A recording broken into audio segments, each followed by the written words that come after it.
네, 오늘 데일리 브리핑에서는 ABC 회계법인 대표이신 안병찬 CPA 연결합니다. 안녕하십니까? 네, 안녕하세요. 네, 지난 18일자로 2021년도 소득세 신고가 모두 마감이 되었습니다. 이 연장 신청도 못하고 이 마감일을 놓치신 분들은 어떻게 해야 되는 거예요? 지금이라도 할 수 있습니까? 네, 그렇습니다. 본인이 소득세 신고를 놓쳤다 하더라도 준비가 되면 언제든지 파일은 할 수 있는데요. 그런데 이제 꼭 참고하셔야 될 것이 있어요. 하나는 세금이 있다면 벌금이나 이자를 부담할 수도 있습니다. 그래서 이제 벌금은 보통 이제 두 가지로 나눠서 우리가 볼 수가 있는데, 하나는 late payment penalty, 그러니까 그 세금을 늦게 낸 것에 대한 페널티가 있고요. 다른 하나는 세금 보고 자체를 익스텐션도 안 하고 그냥 있다가 늦게 파일하는 경우에는 late filing penalty가 있어요. 그래서 late payment penalty하고 late filing penalty가 좀 벌금이 좀 다른데요. late payment penalty는 세금을 늦게 낸 것에 대해서 내는 거는 월 0.5%에서 최고 25%까지 벌금이 부과될 수가 있고요. 그 다음에 late filing penalty는 벌금이 더 셉니다. 그래서 월 5%예요. 그래서 5개월 동안 5개월이 늦으면 최고 25%까지 바로 모두 부과가 됩니다. 그래서 국세청에서는 돈이 없어서 세금을 늦게 내는 것보다는 세금 보고 자체를 안 하는 것에 더 페널티를 많이 부과하고 있습니다. 그래서 이 점을 좀 유념하셔야 될 것 같고요. 그렇지만 예를 들어서 세금이 없다고 하면 페널티도 없습니다. 예.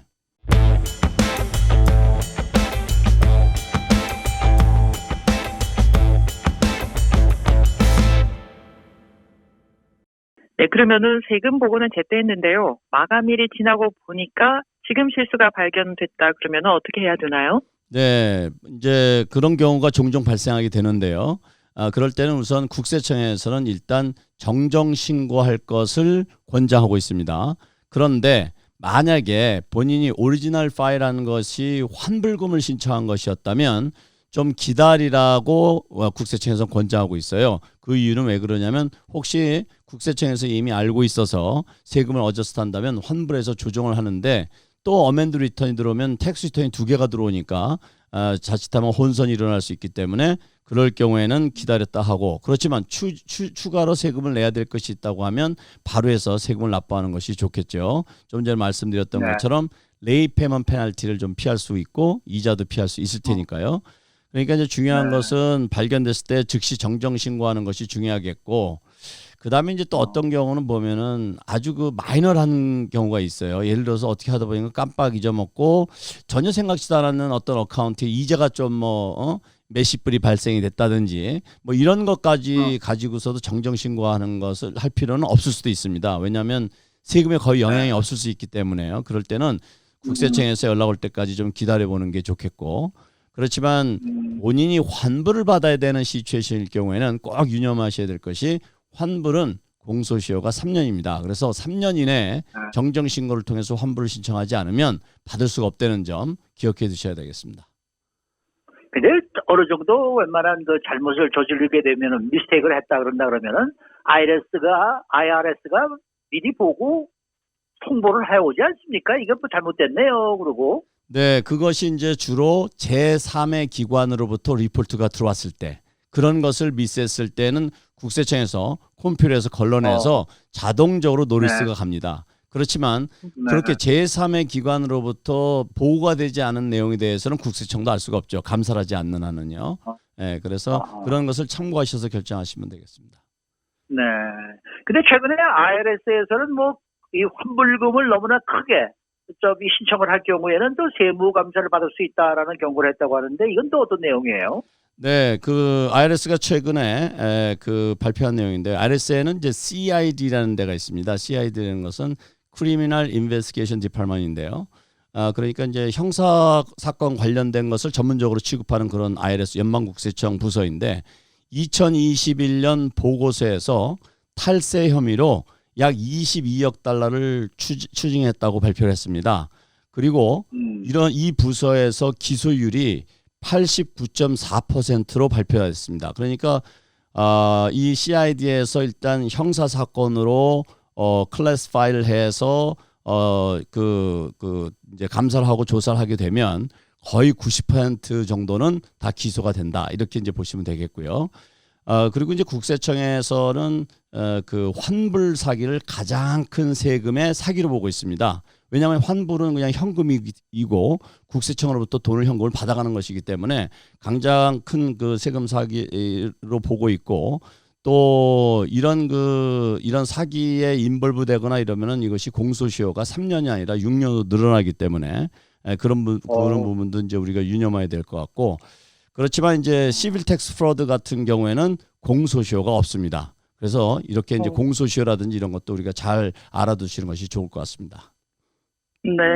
방금 시빌 텍스 프라우드의 경우에는 공소시효가 없다고 하셨는데 시빌 텍스 프라우드는 어떤 경우에 해당이 되는 건가요? 네, 시빌 텍스 프로드는 이제 보통 이제 우리가 의도적인 false return 또는 이제 fraudulent return 이런 것을 이제 우리가 이제 시빌 텍스 프로드로 보는데요. 즉 말하자면 탈세 목적으로 해서 의도된 허위로 된 공제 신청을 한다든지, 또는 개인 비용을 비즈니스 비용으로 신청한다든지, 또는 이제 허위 소셜 번호를 이용한다든지, 의도적으로 소득을 누락한다든지, 이런 것들이 다 이런 데에 해당이 됩니다. 이럴 경우에는 국세청에서는 공소시효가 없는 것으로 해서 언제든지 감사를 할 수가 있고, 또 세금 보고 자체를 하지 않는 경우에도 공소시효가 없습니다.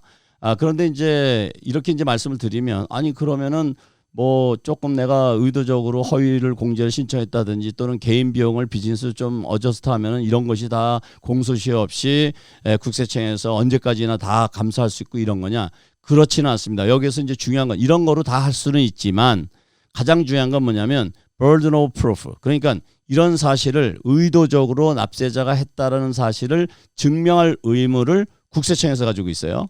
그래서 국세청에서 그런 충분한 자료와 그런 그 조사가 이루어진 것을 바탕으로 해서 할 수 있는 거지, 단순히 개인 비용을 비즈니스로 전용을 했다고 해서 그 금액이 조금 크다고 해서 무조건 시빌 텍스 프로드로 해가지고 처리할 수는 없다. 이런 점을 잘 유념하셔야 되겠습니다. 근데 이 탈세 여부 상관없이 어쨌든 세무감사가 걸리면 참 골치가 아픈 거 아니겠습니까? 그렇죠. 네. 이 세무감사 걸리게 되면은 아무래도 뭐 이런저런 질문이 많을 거고 또 자료 요청도 지금 이제 많이 할 텐데, 이 국세청에서는 어떤 방법으로 이 납세자의 소득 수준을 파악하게 되는 겁니까? 네, 국세청에서는 지금 질문 주신 것처럼 이제 감사를 하게 되면 이 납세자가 적절한 소득을 신고했는지를 보게 되는데요. 그런 것을 이제 파악하는 것 중에서 이제 이분의 이제 소득 수준과 생활비 같은 거를 이제 점검하는 과정을 밟는데, 가장 중요한 것이 첫 번째 가장 중요한 것이 인터뷰입니다. 그래서 국세청 감사관이 감사를 하게 되면 반드시 납세자를 인터뷰하게 돼 있는데, 이 인터뷰 과정에서 국세청에서는 많은 정보를 가져가려고 노력을 해요.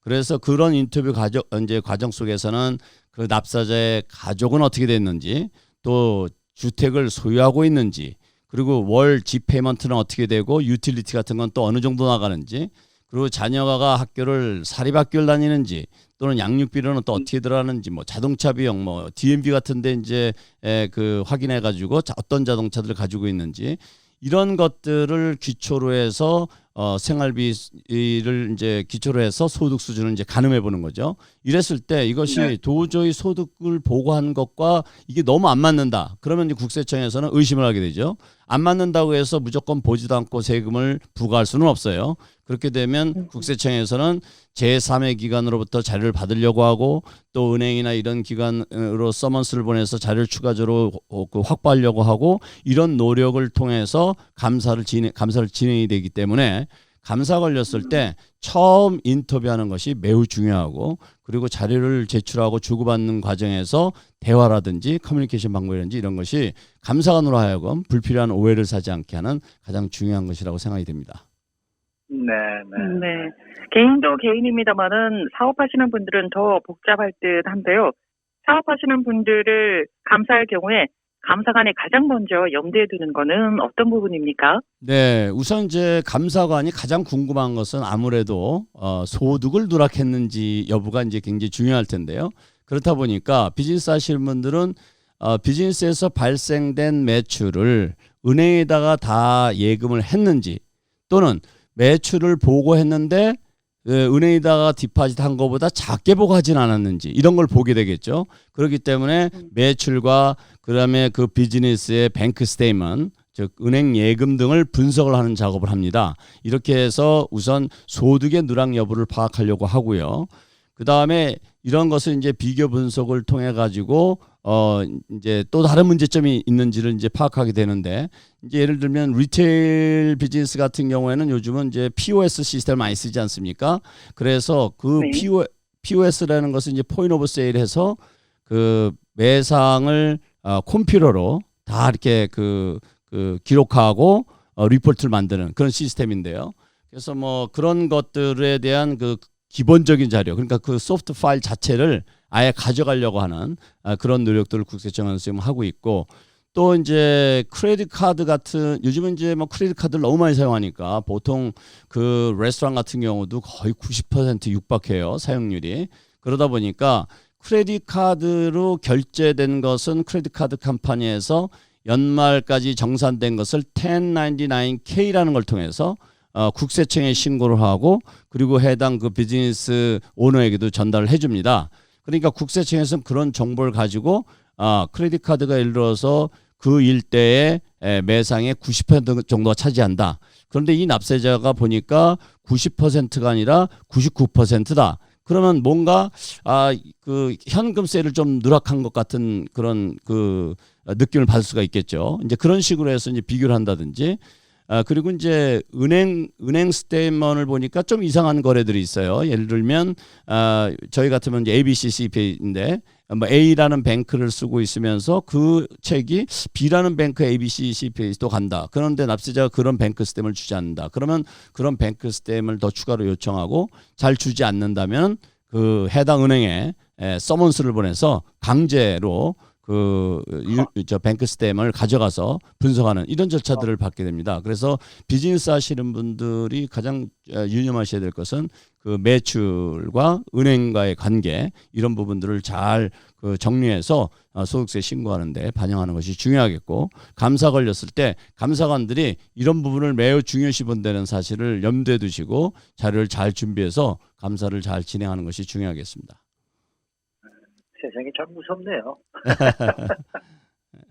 근데 말이에요, 우리가 생활하다 보면은 말이에요, 꼭 내가 번 돈, 내 소득만 은행에다가 이제 디파짓하는 게 아니라, 예를 들어서 뭐 가족으로부터 돈을 잠시 빌리든지 친구로부터 빌리든지 이런 돈을 은행에다 넣을 수 있는 찬스도 있단 말이에요. 그렇죠. 이런 것도 지금에 영향을 주게 됩니까?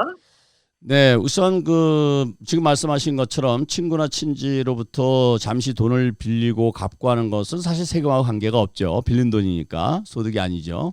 그렇지만 그런 것에 대한 이제 자료를 잘 비춰두지 않았다면 감사관이 원하는 또는 감사관이 미니멈으로 요구하는 그런 자료들을 잘 챙겨주지 않는다면 국세청 감사관 입장에서는 그것을 소득으로 간주해서 그 세금을 부과하려고 하는 시도를 하겠죠. 그래서 이제 이런 경우 우리가 그 비즈니스하고 개인을 나눠서 생각해 보면 비즈니스 같은 경우는 뭐 투자금이 돈이 들어올 수도 있고 매상이 아닌 돈으로 그리고 또 은행에서 융자를 하면 융자금도 들어올 수 있고 또 말씀하신 것처럼 개인이나 또는 다른 회사로부터 빌린 돈이 들어올 수도 있고 국세청 환불금이나 또는 뭐 실수로 뭐 계좌에 잘못이 있고 여러 가지 그런 그 소득하고 관계없는 것들이 들어갈 수가 있겠죠. 그래서 비즈니스 하시는 분들은 소득과 관련되지 않은 즉 non-sales deposit 같은 경우에는 그거에 대한 관련 자료를 잘 보관해 두시는 것이 굉장히 중요하겠고요. 그다음에 개인 같은 경우에도 말씀하셨던 것처럼 친구나 친지로부터 어떨 때는 선물을 받을 수도 있고 빌릴 수도 있고 또 말씀드렸던 것처럼 은행 융자금 뭐 주택을 담보로 해서 라인 오브 크레딧에서 돈이 들어온 돈들 또는 부모나 지인으로부터 뭐 증여받은 것도 있을 수 있고 뭐 세금이나 이런 것을 환불받은 돈이 들어올 수 있고 뭐 이런 여러 가지 내 소득과 관련 없는 그런 돈이 들어올 수 있는데 이것 역시 그에 관련된 자료를 잘 보관해 두는 것이 굉장히 중요합니다. 결국은 국세청 감사관은 머릿속으로 의심해서만이 아니라 이런 자기가 궁금한 것을 서류로 뒷받침 받기를 원하기 때문에 뒷받침만 되면 거기서 딱 끝나거든요. 그런데 그런 처리를 제대로 주지 못한다고 하면 그러면 국세청 감사관은 그것을 소득을 누락한 것으로 오해를 하고 그렇게 해서 추징을 하려는 시도를 할 수 있기 때문에 그 부분을 잘 유념하셔야 되겠습니다. 네. 자, 국세청에서 인정하는 비용의 기준이 뭔가 궁금한데요. 그런 걸 구분할 수 있는 어떤 기준이 따로 있습니까? 네, 그 국세청에서 이제 인정하는 그 비용 기준이라고 하면 우선 이제 개인 같은 경우에는 우리가 잘 알고 있는 항목별 공제, 즉 아이템아이 디덕션. 그러니까 예를 들어서 주택 몰개지 이자라든지 재산세 납부한 거라든지 또는 기부금이라든지 이렇게 합법적으로 세법에서 정한 공제, 이것이 이제 바로 기준이 되겠죠. 이것을 기초로 해서 인정이 된다 안 된다를 따질 거고, 그렇지만 이제 비즈니스 같은 경우는 굉장히 다양하겠죠. 비즈니스의 비용이라는 것은 소득을 창출하기 위해서 지출된 모든 지출은 거의 다 비즈니스 비용이 된다라는 큰 전제 하에서 그 속에서 세법에서 인정해 주는 방법이라든지 또 세법에서 인정해 주지 않는 비용이라든지 또는 이런 것들을 갖다가 잘 유념해서 이제 클레임해야 되겠는데, 중요한 것은 어떤 뭐 비즈니스에 관련성 있는 그런 그 비용이라 하더라도 아까 말씀드렸던 그런 그 다큐멘테이션을 잘하는 것도 중요하고, 또 어떤 특정 비용을 지나치게 많은 지출로 이제 하게 되면 이제 또 문제가 될 수가 있으니까 그런 부분들도 유념해서 이제 정리하는 것이 굉장히 중요하겠죠. 예를 들면 이제 자동차 같은 경우에도 예를 들어서 우리가 피자집을 한다라고 가정했을 때 내가 자동차 비용으로 지출되는 것을 머세데스 벤츠다 이런 거 하나 하고, 그다음에 또 다른 하나는 SUV다. 뭐 또는 벤이다. 이러면은 국세청 감사관이 봤을 때 피자 딜리버리용으로 머세데스 벤츠를 썼다라는 거 하고 SUV를 썼다라는 거 하고 받아들이는 게 다르겠죠. 예. 그래서 그렇네요. 우리가 이제 일반적인 상식으로 생각해서 그런 부분들을 정리하는 것이 굉장히 중요하겠다. 이렇게 이해하시면 되겠습니다. 이 자동차는 구입할 수도 있고 리즈할 수도 있잖아요. 네. 어떤 게 좀 상으로 좋습니까? 그러니까 이 자동차 같은 경우는 이제 그 우선 가장 중요한 거는 이제 본인의 선호도가 중요하겠죠. 나는 차를 한번 사면 얼마나 오랫동안 킵하기를 원하는 분도 있고, 어떤 분들은 뭐 3, 4년이면 난 바꾸기를 원한다 이런 거가 있을 테니까 그건 이제 선호도이시고, 세금 포인트 오브 뷰로 봤을 때는 구입이든 리스든 비즈니스로 사용하는 부분에 대해서는 다 공제를 받을 수가 있습니다. 그래서 이제 자동차의 주인이 누구 되어 있는지, 그리고 자동차 공제는 반드시 마일리지 록을 쓰게 돼 있는데, 운행 일지 쓰게 돼 있는데, 이런 부분들을 잘 정리하는 것이 중요하다고 생각이 됩니다. 네. 오늘 말씀 잘 들었습니다. 네, 감사합니다. 지금까지 ABC 회계법인 대표이신 안정찬 CPA와 함께했습니다.